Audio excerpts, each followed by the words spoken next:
Good morning, everybody. My name is Shayo Folawio. I'm a entrepreneur and investor across basically platforms that support African talent from technology to sports to media and culture. Very, very, very, very happy to be here. It is, it's a real pleasure hanging out with engaged, passionate, and very active people making a difference for our continent. So it's been a pleasure for the last couple of days, and hopefully today will be exactly the same. My distinguished panel with me, we're going to have a conversation today, really just setting the scene for the rest of the day. There's some really exciting panels, breakout rooms, and conversations that will be happening. And we'll use this opportunity just to ask the big questions that everybody will be in their side rooms and in other panels going deeper on. And so first, I think we can introduce ourselves to the distinguished crowd, our distinguished panel and our distinguished crowd. So maybe we can go in order and take 1 minute just to introduce ourselves. Hello, can you hear me? Morning, everyone. My name is Sharmi Suryanarayan. I want to never be known as a warthog in a pretty dress. Thank you for debunking that Kenyan saying. I serve as the Chief Impact Officer of Harambee Youth Employment Accelerator. And yeah, the question that keeps me up at night is where will the jobs come from? And maybe sometimes what role Jobtech platforms will play. But I really loved that opening act, and I don't know how we can follow that, but I do hope that the conversation will be honest and possibly controversial. So looking forward to it.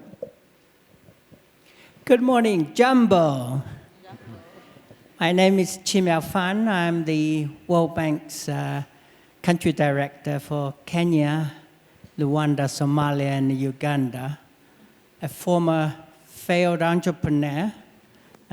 Last time I was a CEO in the private sector was some 20 years ago. Because I did not do well, so I came back to the World Bank.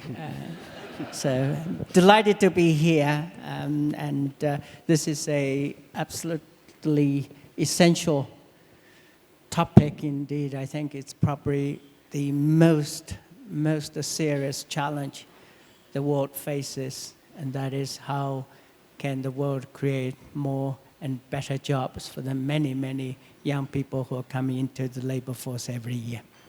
So hi everyone. Apart from my acting career, my name is Michelle Hassan. I am a director at the Jobtech Alliance. We lead the Jobtech Alliance with Chris. Jobtech Alliance has been in existence since 2021, and really excited to be here.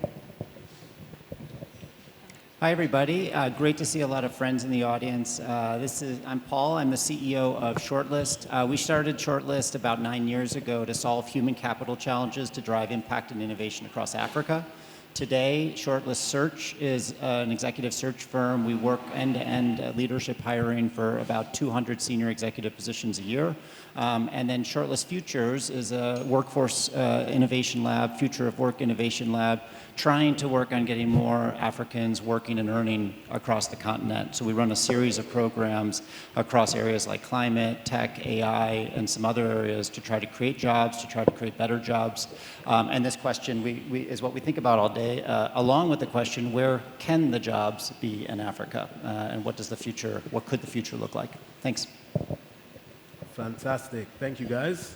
And thank you for joining us. So, Paul, you've set the scene a little bit for our first question, which is really, where are the jobs in Africa? And if we were to kind of look, maybe let's say on a 5 to 10 year horizon, I'm very interested to know where you guys really believe the highest leverage areas are. And Chimao, if I start with you, from a regional basis, kind of with your experience kind of across many regions and across many sectors, are there any specific regions or sectors that you believe will be the greatest driver of employment on the continent? Thank you very much. I actually want to start with a very simple definition of what job is, because I think this is a question Chris talked about in his opening remarks.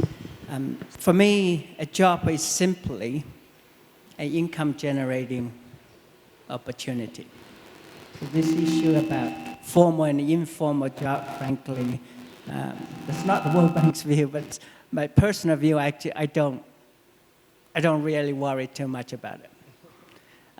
A job that pays twice as much as it is today, that's a better job for me. So I think when we look at jobs, where the jobs are going to be in the next 10, 15 years, we actually need to look at where are going to be the growth opportunities, the economic growth. And I see 5 areas. I also touch on the 6th one. First is really in agriculture and agribusiness. You've heard a lot, most economists tell you in the long term that the share of agriculture in jobs will decline. That is very true. In the very, very long term, we're all dead. But I think in the medium term, particularly in this region, I actually think first and foremost the jobs are going to come from agriculture and agribusiness. If you think about it, this is a region today that still has the lowest agricultural productivity. So there's a huge, huge potential for productivity growth. And I think tech can play a very, very important role. Obviously, it's not just on-farm jobs, it's also off-farm jobs, agro-business, particularly agro-processing, where I think the job tech can really, really help, is to link the farmers to the market and of also getting that knowledge and that technology through job techs from the outside world to agriculture. So that's one area I think there's going to be huge potential for jobs growth. The second area, it's actually in energy and other infrastructure. Energy, in particular, renewable energy. If we think about how we can improve agriculture productivity in this region, one thing countries can do is dramatically increase irrigation. And you can use a tremendous amount of the solar energy to irrigate the land. Again, I think if one can invest in irrigation, there will be huge job potentials in the renewable energy sector linked to agriculture alone, right? And of course, there are huge potentials in other infrastructure, particularly in transport. These are areas, if one thinks about, are the current constraints to growth on this continent. Well, that means that in the next 15, 20 years, countries will need to invest a huge amount in building up the roads and the mobile networks, as well as the broadband and all of those, and provide reliable and clean energy. That will also create huge number of jobs. The third area, with population growth, very rapid one in this region, I think the healthcare sector is going to also experience rapid growth. And this is an area where I think not only within the continent itself, this is an area where this continent can provide the skilled labor for other parts of the world. So that's a third area really in healthcare. The fourth area, I think it's actually going to be, for this region, going to be in tourism. Again, here it's a sector where job techs can be tremendously helpful, because a lot of these jobs currently are informal, and there's huge need for connecting those who can provide the service and those who need the service. And the last area where I think is going to be significant growth potential for jobs is in manufacturing. Now, this is also an area where I think there's a lot of concern about whether AI, particularly automation, will actually replace a lot of jobs. I think there's certainly that risk, many parts of those traditionally labor-intensive manufacturing jobs, such as garments and light industries, will be replaced. But there are those manufacturing sectors that will rely a lot more on the local raw materials, local contents. I actually think we'll be able to thrive, in fact, with AI. Last one I want to mention is really, because Chris talked about that, it's really in the construction sector. As the population's income grow, there's going to be a huge increase in the demand for housing. Right? Just take, you talked about Rwanda. They wanted to build some 50, 60,000 units of housing a year just to meet the current demand. Do you know what their current capacity is? It's less than a tenth of what's needed because they don't have the engineers, they don't have the masonries, they don't have the bricklayers and all of those. So this is an area where, again, I think Jobtech can play a critical role in linking those workers who are currently very informal, and literally they go to a place, look for jobs on a daily basis, and if we can link them to the demands in that sector, it will help them to, I believe, improve their income dramatically. And that, for me, again, is where I think we're going to see a lot more jobs in the future. Thank you. Fantastic. Thank you very much. Just to kind of follow on that, I think there was some really important elements of what you talked about. I think there's a systems level interventions, how irrigation can lead to agriculture and that kind of thing. I think it's very important understanding the demand and supply, as you speak about in Rwanda, and so a lot of stuff we talk about around here. There's also an element of the structural nature of our economies. And Shami, I'd love to kind of pass this on to you to speak a little bit about I think a lot of classic maybe development theory might suggest, you go your agri-manufacturing services. Is that true in our environments? And where do you see the biggest levers for job growth on the continent? Thanks, Shayo. So I might differ slightly from some of the views that were shared, specifically because of the point you raised. So just for context, Harambee works in South Africa and Rwanda, both very different economies. South Africa is a very different economy, highly industrialized. While I don't disagree with some of the sectors outlined, I think the point you're raising, which is the trajectory has been presumed to be linear, right? Agri, manu, services. It's going to be very difficult for us to outcompete China in terms of manufacturing. So there's going to be very long levers of industrial policy that have to shift for us to be able to compete. That may happen and ought to happen, but I think we are very much, as Africa, looking at a services-centered economic trajectory for a couple of reasons. And I read a paper, I think it was published last year by Danny Roderick, who is an economist, and he's the biggest sort of fan of manufacturing-led growth. And for the first time, this paper actually outlined specifically a services-led growth trajectory for Africa for a number of reasons, because of manufacturing and a number of other things. But services are here to stay in Africa, and they are the one area where we can outcompete many other countries. I'll talk specifically about Harambe's experience with global business services, which is outsourcing, and yes, it gets a bad rap sometimes at the time cover, etc. But it's an export-oriented set of jobs, and can actually shift in terms of the kind of productivity, etc. Services has been, it's been maligned on many fronts, low productivity jobs, exploitative jobs, but global business services in South Africa, where Harambee has played a particular role in both driving its growth and driving inclusive growth, which is, I think, something also to add to what Chimayu was saying. For me, I think it's really important to look at not just where the jobs will come from. Can they employ young people? It's a really important question because we have the youngest population in the world. South Africa alone has 9 million young people that are not in education, employment, and training. That is the size of the country of Austria.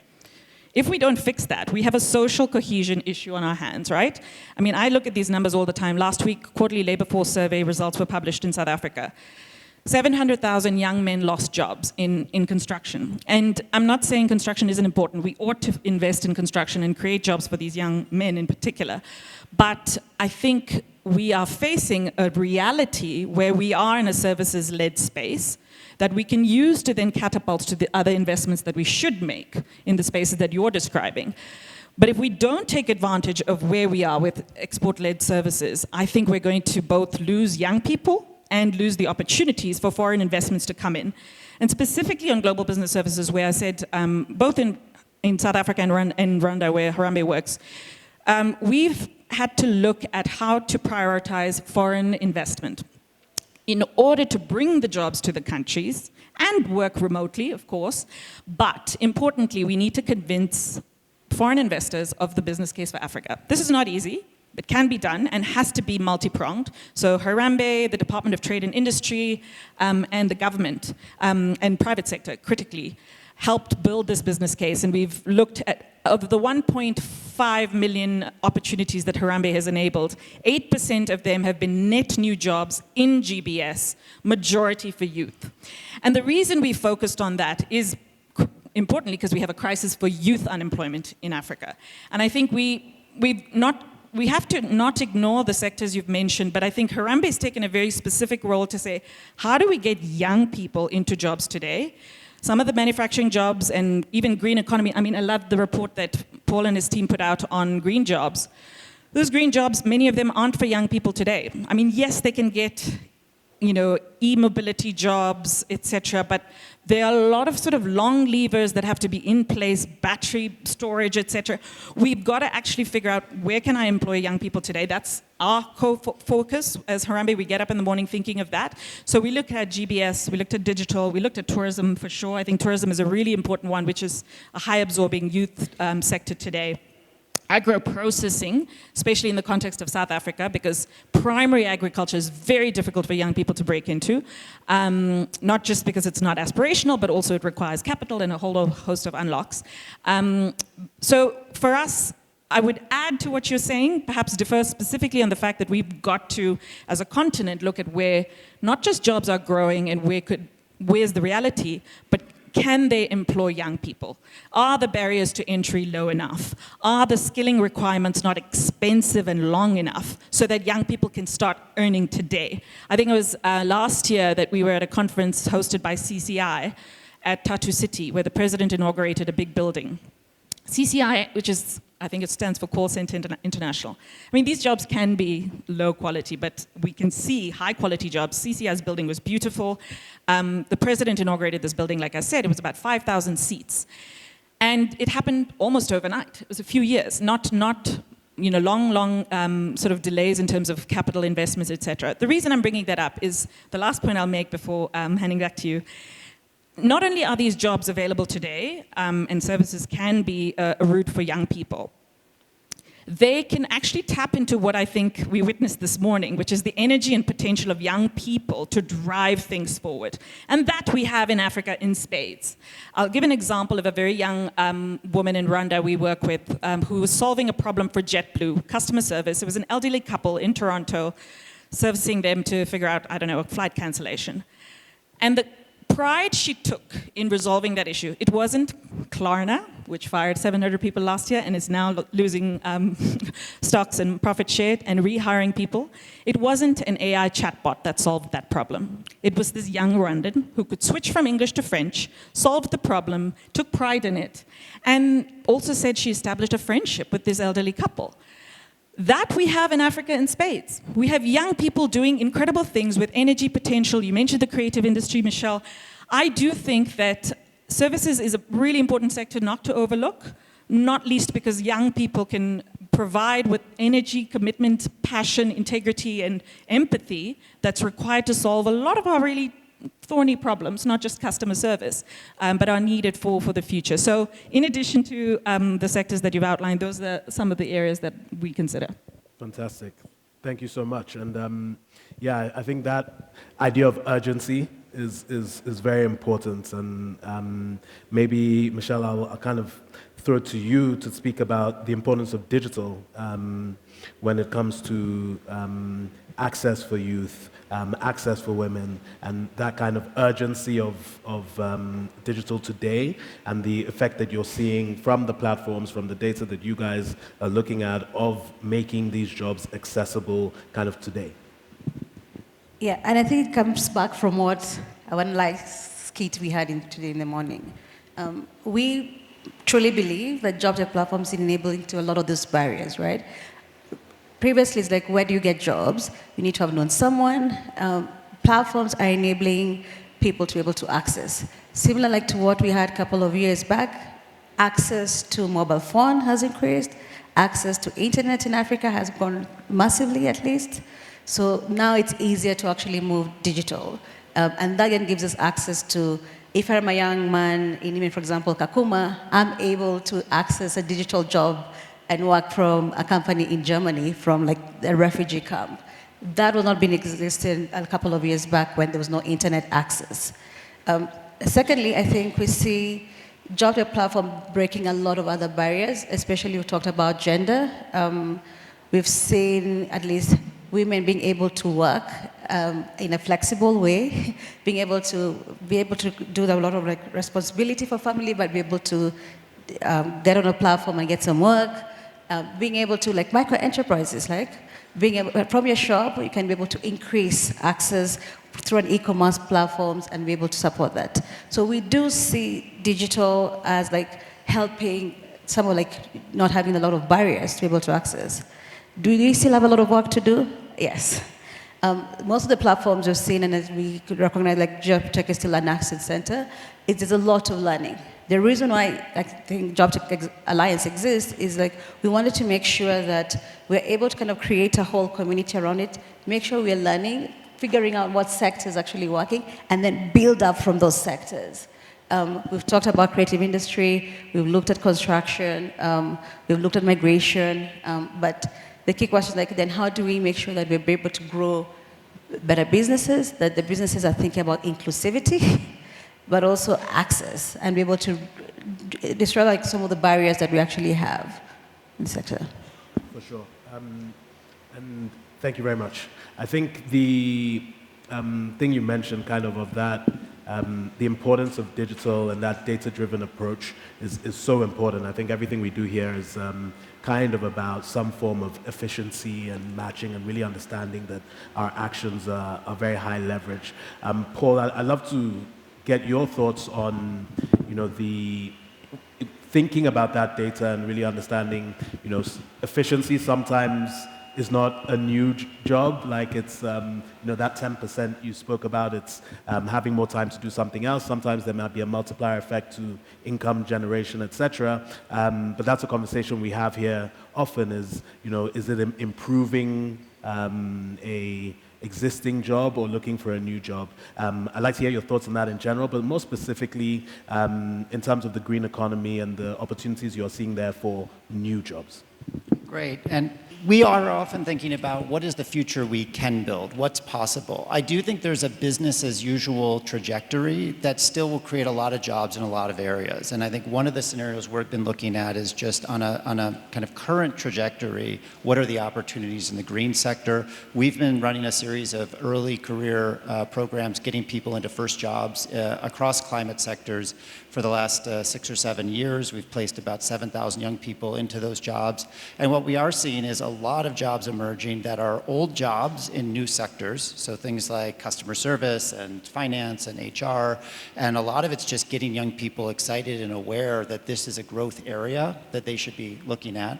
And we are seeing new jobs, solar installers, geospatial experts, hydrologists, soil experts. Different things are coming on, and I think that's exciting.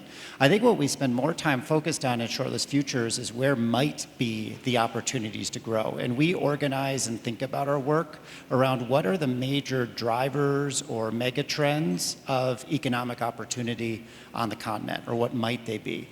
We think about it kind of around four major drivers. One of them is climate, and we've been looking at both what is the trajectory of different green sectors. We published a report last year with BCG and FSD Africa that projected over 3 million jobs just in 12 subsectors and just in the next 5 years across Africa. And so happy to share that.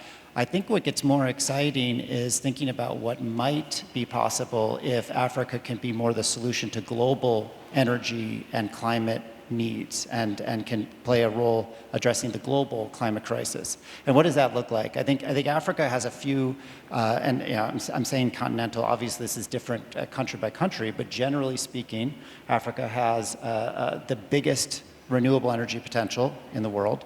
It has some of the richest natural resources on Earth, and it soon will have the largest and most dynamic workforce. If you push those together and you get the puzzle pieces aligned and corresponding with finance, with policy, with infrastructure, the chance that kind of you can create industries where Africa becomes more of a production hub, manufacturing hub, direct air carbon capture, these really energy intensive things that aren't just about local consumption needs, but are much broader in terms of how we start to decarbonize our planet, address our climate crisis. So I think green and climate is one. AI has quickly become another one. We would have called this tech or digital 3 or 4 years ago, and we would have been incredibly optimistic about the potential for remote digital work to drive prosperity across Africa. I still think that's a big opportunity. I agree with everything Sharmi said on services, but I do worry that AI is going to disrupt that landscape quite a bit. What we're focused on in Shortlist are what are the kind of silver linings and the areas of potential investment that can drive both new jobs, but also very critically productivity and income gains among lower income folks all the way up to highly skilled. I think there's opportunities we're seeing at the lower end. My colleague Serena will talk later about our new fund, Gender, AI, and Livelihoods, the Gale Fund with Gates Foundation, where we're investing in use cases to drive income gains across women, particularly lower income women across Africa. We're seeing a lot of interesting use cases to drive better shopkeeping, inventory management, customer engagement, a variety of different things Serena will talk about more. I also think there's an opportunity for some number of folks to essentially level up and leapfrog global best in class in a lot of different areas where you could be a pretty mediocre junior employee in certain areas, and if you know how to use the right AI tools at the right moment, you could be better than anyone in the world pretty quickly. And I think that opportunity to just rapidly move up is exciting. We're starting to look at labor migration. This is new for us, but I think more and more we're compelled by the fact that rich, aging populations will have hundreds of millions of unfilled good jobs coming open in the next 20 years. And that corresponds pretty neatly to potentially hundreds of millions of Africans who will be entering the workforce who will not have corresponding jobs waiting for them. The last bucket I'd mention is entrepreneurship, and this can mean a lot of things, but I think we don't have the answer here. We're exploring this space right now, but generally, how do we take the literally millions of businesses that are 1, 2, or 3 people big that stay the same size for 10, 20 years? How do we motivate, how do we enable, how do we support their growth from a few employees to 10, 20, 30 employees? If we had answers to promote kind of large-scale growth of tiny, informal micro-enterprises into formal, small to medium enterprises, we'd have an incredibly dynamic, much more healthy environment with a ton more jobs. We don't have the answers, we've got a few ideas, but that's where we're looking right now. Thank you very much, Paul. I think everyone's kind of mentioned the importance of a global demand, and you know the subtext, which I'm sure we'll all be exploring throughout the day, is that there's simply not enough jobs in Africa, right? And I'd love to hear kind of more, maybe starting with you, Sharmi, kind of thinking of that global demand, how we tap into it and how we build those pathways, and perhaps how your thesis or your mind has changed in the face of artificial intelligence? You just threw the AI question at me. Absolutely. No, I think I agree with Paul, and also we do want to, eventually get to the space that, Chima was talking about, where we have investments in all of these really important growing sectors for the economies to grow and infrastructures to build. But currently, global demand is coming from a lot of the services space, but I think also to build on Paul's point, the world needs solutions for renewables, and Africa can provide that in spades as well. I do think, however, it's going to be really important for us to sort of play our cards right on some level, both in terms of attracting investors. This is a difficult climate for that. Trade wars was just another curveball that we didn't need. But to answer specifically the question on AI, look, and I said this panel should be controversial, and my views may not necessarily be the reigning view. I believe a few things. One, I think there's job change, not job loss. And I think really we need to, as Jobtech platform folks, we need to really reframe that narrative, because job loss is sensationalist and it's actually counterproductive. Job change is helpful, because then it's about skills, it's about tasks, it's about what percentage of your job will change, what percentage of your job will be enhanced. That's a productive conversation. Because a job loss conversation pits us against each other for no reason. And then we get really driven into a panic. And the reason I cited that article about Klarna, which I'm sure many of you read last year, Klarna, I think, fired 400 of its staff, customer service staff, and now has planned to rehire a good chunk of them. The reason I think that is an important reframe in terms of AI is that AI can be incredibly disruptive, yes, and we should be prepared for it. But it can also be incredibly enhancing. So I'll just give you an example of Harambe's contact center. We have about 150 staff that service young youth who are unemployed in South Africa. And they provide services to them, including CVs, profile building, job match, etc. They use AI. Of course they do. They are customer service agents. But a young person would rather speak to a person who can switch from vendor to PD or whatever the language is. And yes, it's assisted by AI. In fact, we've used AI to help train our customer service agents to become better customer service agents. So that's one perspective. The second, I will say that like any other technology, I think it will disrupt for sure, and we have to be prepared for it. But it may end up benefiting industry leaders more than industry laggards. I won't name names, but people who have invested correctly and sort of spot trends, etc., will benefit more than people who didn't and have capital outlays that they can't then, quickly get rid of. So I think you've got to think about it as a tool and a partner. And the last thing I'll say is it's our opportunity as Global South workforce folks to reframe a very hyper-capitalist, Global North-led conversation around AI. We have to own AI. We have to have policy dialogues in our countries around how to ensure AI is ethical, that data is being sourced from us properly, and there's a whole host of conversations that are just not happening in that space, and we stand to lose if we aren't in those spaces. And I think many people here share that view. But yeah, I think the conversation on AI has been lopsided in my view, and I think we really need to shift it. Okay, I'm back. So I completely agree with you, and I think and what I have seen generally, it's almost like the sensationalism begins the conversation, and so there's something to it, but certainly agree on how it should be framed. Thinking again about that global demand, this idea of labor migration, I think it's quite an interesting one, and one maybe that's is not the most intuitive. So I'd love Michelle and maybe Paul, whoever wants to take it, if you guys could speak a little bit about the opportunity there and how even Jobtech platforms can enable that opportunity. Okay. I think one thing to recognize is that the Africa youth employment crisis is actually a missing jobs crisis, right? So we needed to figure out, where are the jobs coming from? How can we be able to position people to be able to apply? I think where Africa sits is a unique opportunity. Global North, a declining age population, they're getting older. Can we be able to enhance that? Can we be able to encourage young people to be able to export? I know the question is if you're going to have everyone going to Global North, it's going to be a brain drain. But we don't think so, and I think that's one of the reasons why I put it up as part of the skill, and one of the key reasons like we're having a whole session on migration today, because we think, as we've talked about AI, also like migration is an important conversation to have, and how do we able to do it, and also like safety, because I know there's a lot of question about, exporting talent to, like, for example, Middle East. Is it safe? Like, those are the conversations that we need to have and start early. Because we need to get new jobs for young people.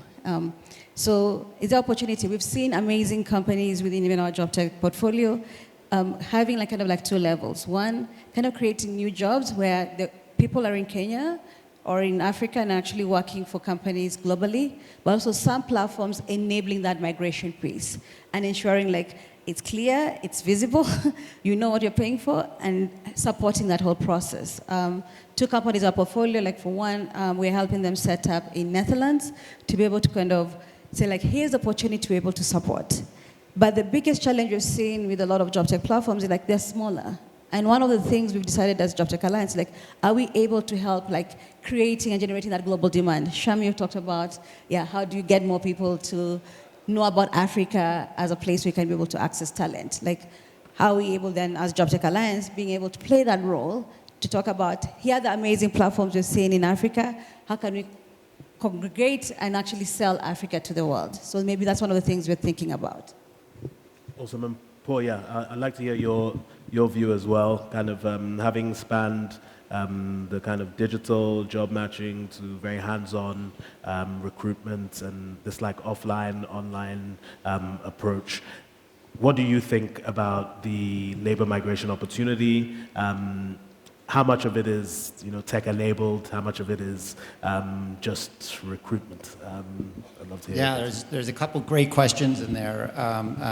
One on the labor migration front, this is a new area for us, and it's one that for many years I would just block out of my head because it sounded bad because of brain drain, and I think people come in with certain prejudices against it. More and more, as you spend time in this space and you think about the scale of the missing jobs crisis, it's hard to ignore, particularly when you start to realize that there are horrible stories. I mean, the New York Times published the piece about Kenyan migrants to the Gulf and Saudi Arabia, and there are bad stories, but there are an awful lot of great, skilled jobs. A lot of the jobs that, let's say, Germany is looking for right now are really good solar installers, electricians, tradespeople, home care aides, healthcare, doctors, radiologists. And those are really good jobs. And I think that more and more we're looking, what are the angles to optimize on the good sides of this opportunity, create jobs, create income.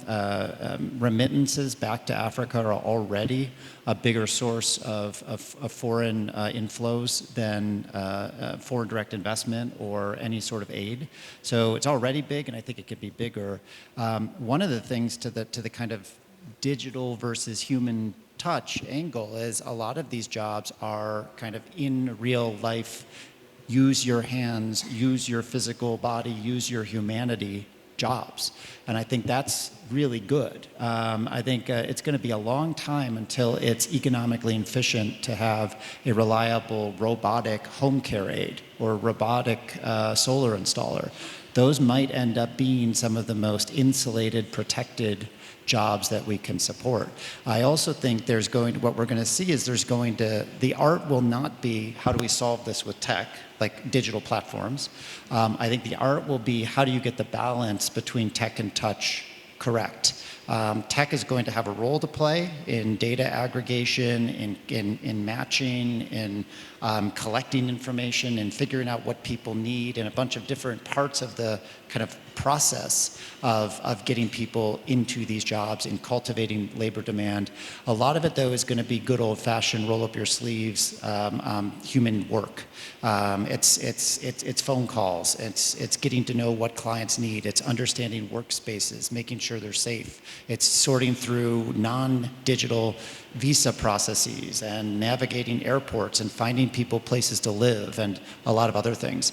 I mean, Shortlist has been on this journey where we naively, when we started in 2016, we naively thought we were going to solve a lot of the talent matching human capital problem with tech. We built a great SaaS platform and learned kind of the hard way that tech can play a role, but if you don't figure out the places that you're building human processes and high touch, and the places in the process where it's actually valued, and for platform folks out there, we talked a bit about this yesterday, a lot of our unlock of value and business success was when we started to realize how much the market and candidates and clients really valued the hand-holding, the support, someone to call, someone to yell at.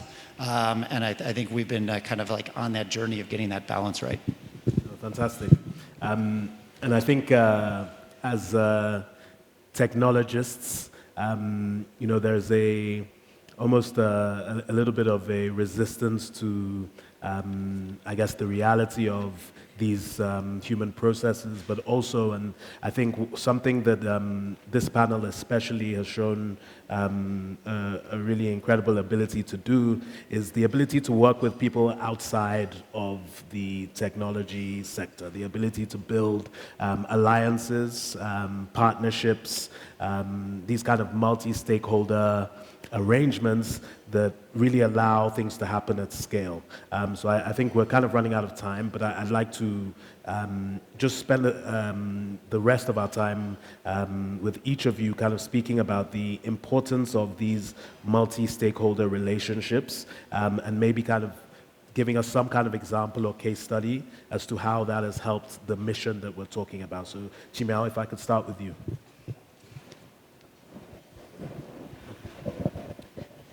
But let me just add a couple of things on this issue of the role of AI. I do think it's important. It is very true that I think, and it is important for us to think about how AI changed the nature of jobs and the different type of jobs. But I think at the macro level, it's also very, very important for us to think about the potential negative impact of AI on developing countries' strategy. It's clear that in some sectors, particularly in some of these traditional labor-intensive sectors, with the advancement of AI, particularly broader automation, you're not going to see a lot of those labor-intensive manufacturing sector jobs. But I do think it's also important then to look at what the sort of sectors where AI can actually supplement and help to enhance the efficiency and the productivity of these jobs, right? If you just take the example of the agriculture sector, I think traditionally you have a lot of what's called the extension workers provide the knowledge and all those to the farmers. And that today, I think, can be done in a very different way, particularly using apps and other things to do that type of job, right? So I do think it's important to look at that and to see the impact of AI in different sectors. And I also believe that I think migration and exporting the labor is also going to be very, very important. The truth is that by 2030, half of the world's new entrants into the labor force is going to come from the Africa region. And for the rest of the world, particularly the advanced economies, we're already seeing not just very rapid aging, in many countries also experiencing actual decline in population. So just from that purely sort of labor demand supply perspective, I think we have to think about how we can seize that opportunity and maximize the sort of job creation from outside this continent. And this gets to your point about the services sector, which I think which has huge potential.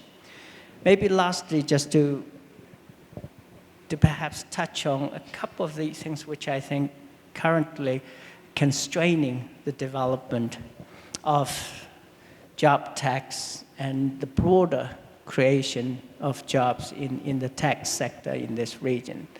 And I think this is where governments and the private sector can really play a role.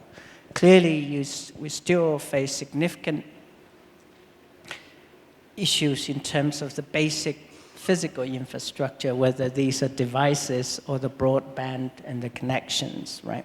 You have affordability issues. We still have important access issues. And then, of course, there's the skills, the literacy issue. And this one, I think it's really, really important for us to think about. Nearly 90% of 10-year-olds on this continent cannot read and understand a simple story. So, in my view, I think this is where we collectively have to really invest in further improving the quality of education. And again, I think I don't mean just the sort of formal, traditional education system going from primary all the way to university. This is actually an area where tech can play a very, very critical role in terms of helping to improve education. And lastly, is that many of you come from other countries in this continent, and we've seen how difficult it is to do business cross-border. And this is particularly true, I think, in the tech area. So I very much hope that we can work on those issues as well. Maybe finally, just to give you a sense of what I think my sort of a dream vision of what this tech world and job tech can be. First, I think obviously it's got to be driven by people like you, the private sector. And secondly, I think the government can support the development of this sector by putting in place some conducive regulatory policies, including conducive tax systems, for example, and how do we protect data privacy while at the same time allowing data to flow. But I would also hope this is a sector that is inclusive, that allows everybody to be able to seize the opportunity in that sector. And ultimately, this is going to be one where there will be a lot more jobs and where the young and women in particular can thrive in. Fantastic, thank you. And what a great note to end on. I think they're playing the Oscar Awards music for me in the background now. So we're going to close up the panel just there, but I do think I would encourage everyone here to try and make some time to come to Paul, Michelle, Chimiao, Shami, and talk about maybe what we didn't quite get to enough, which is the importance of that stakeholder engagement. I think everyone on this stage has really done some incredible work, and as an entrepreneur in this space, I always try and learn as much as possible from these guys because they're showing how it's done at a level of scale that's beyond product market fit. So thank you all to my distinguished panel. This was a really, really cool conversation, and look forward to the rest of the conversations for the rest of the day.